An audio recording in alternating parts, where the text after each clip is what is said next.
Comment choisir de faire un Netflix and chill plutôt que d'investir t'a fait perdre 47 521,65 $. Alors, si ça peut te rassurer, j'ai pas investi non plus dans Netflix. Mais justement, je me suis dit, je vais comparer, tiens, si au lieu de payer l'abonnement Netflix tous les mois, ce qui n'est pas si cher que ça, on avait investi cet argent dans le célèbre service de visionnage à la demande que tout le monde regarde aujourd'hui et qui a permis de créer tant de nouveaux couples et peut-être même des mariages. Salut, c'est Rousseau les bons tuyaux. Écoute, on va passer sur l'ordinateur parce que là maintenant, ça va faire mal. Alors bon, c'est vrai que ces 47 000 € de Netflix, ça ferait plaisir. Regardons justement d'abord un petit peu combien vaut l'action Netflix aujourd'hui. Alors là, tu tapes simplement cours action Netflix et là, on va voir le prix. C'est vrai que ça fait quand même une belle augmentation. Surtout quand tu sais que Netflix, quand ils ont fait leur IPO, si je ne me trompe pas, c'était en 2002, dans leur introduction en bourse, le prix de l'action était à 15 $. Et admettons, tu as pris ton abonnement quand Netflix l'a lancé en 2007. Et là, le cours de l'action était à 3,70 $. Alors, ce qu'il faut savoir, c'est que Netflix, avant ces années-là, en fait, ce qu'il faisait, c'était tu pouvais louer des DVD et te les envoyer par la poste, par courrier, quoi. Donc, c'était les fameuses enveloppes rouges avec marqué Netflix dessus. Et après, ils ont switché sur le streaming, justement. Et admettons, tu avais pris un abonnement à ce moment-là. Déjà, comptons un petit peu. On va prendre, tu sais quoi, les 10 $ par mois. Là, je vais te mettre un petit graphique qui va nous aider là-dessus. Là, c'est le total de combien tu as dépensé sur Netflix en fonction de quand tu as pris ton abonnement. Si, admettons, tu avais pris dès le départ, tu en avais pour 1 500 $. J'ai arrêté les chiffres en juin 2019. Donc là, on pouvait prendre à peu près 1 500 $. Finalement, ça ne coûte pas si cher que ça. Hein. Ça ne coûte vraiment pas si cher que ça, le Netflix. Hein. Comparons maintenant si, au lieu de prendre Netflix pour regarder tes petites séries, tu avais investi ces 10 $ par mois. Mon but ici est vraiment de te faire mal.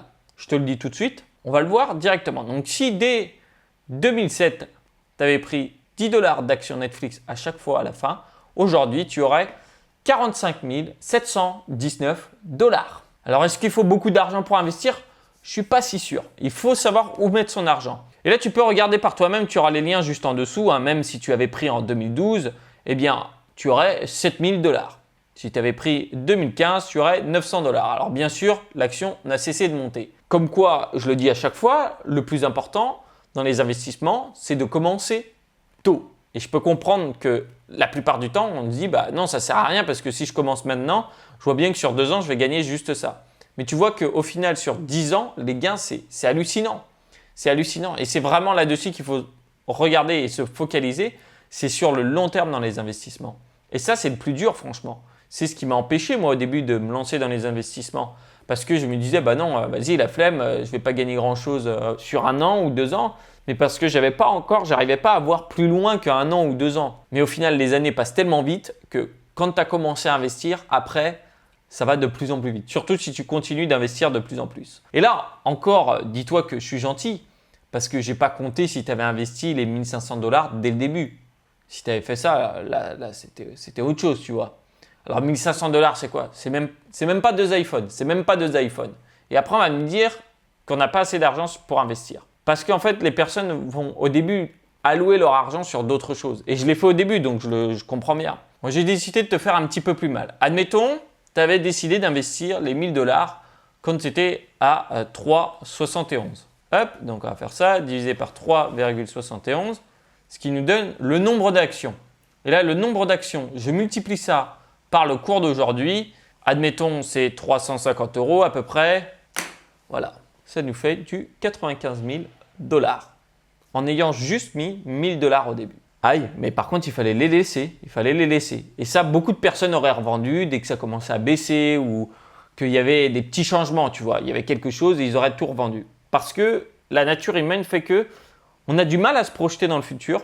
On a du mal à se dire je vais me mettre à investir maintenant et je sais que dans 5 ans, 10 ans, je serai content parce que c'est beaucoup plus simple pour le cerveau humain de prendre un bonheur qui va être instantané. Je ne sais pas, ça va être une confiserie, ça va être d'ouvrir Candy Crush, un bien matériel. Ça va toujours être plus simple de favoriser ça. Mais si tu arrives à déclencher ça, à me dire ok, j'investis, je sais que plus tard j'aurai fait la bonne décision et si je reste sur le long terme, j'ai toujours raison, et bien là ça peut vraiment te permettre d'éclater tes plafonds de verre déjà d'une part et aussi de te permettre d'atteindre des niveaux de vie que tu n'aurais jamais pu espérer. Quand on parle des actions comme ça sur Netflix ou autre, il y a un truc auquel on ne pense pas souvent et qu'il faut vraiment ne pas oublier, c'est bien sûr d'éclater le bouton pouce bleu, quoi. Écoute, si tu veux investir, et si tu veux investir en bourse, mais sans avoir à chercher à chaque fois toutes les actions et autres, ce qui te prendra beaucoup de temps et ce qui te fera perdre beaucoup d'argent. Parce que ça a été prouvé, l'investissement passif bat toujours l'investissement actif. D'ailleurs, justement, c'est le sujet d'un de mes ateliers qui est en ce moment gratuit et qui est en ligne. Donc, tu as juste à cliquer sur le lien en dessous. Une fois que tu as mis ton prénom, ton adresse mail, s'il reste des places, je te mettrai dans la prochaine session. Et dedans, tu verras notamment combien il faut pour commencer à investir, quelle est la seule méthode justement qui te permet d'investir en passif et que tout le monde te cachera, et particulièrement ton banquier et ton conseiller en gestion de patrimoine, et que je t'expliquerai pourquoi il te le cache. Et je te montrerai comment ça me prend moins de 5 minutes par mois pour investir en bourse en ayant de très bons résultats. Écoute, c'est juste en dessous, tu as juste à cliquer et tu verras bien s'il reste des places. En tout cas, c'était un véritable plaisir, c'était Rousseau. Et dis-moi si tu as investi dans Netflix ou si tu veux investir dans Netflix ou peut-être un des autres services de streaming. Peu importe, la barre des commentaires est là pour ça. Moi, écoute, je te retrouve tout de suite dans l'atelier et je te dis ciao, à tout de suite.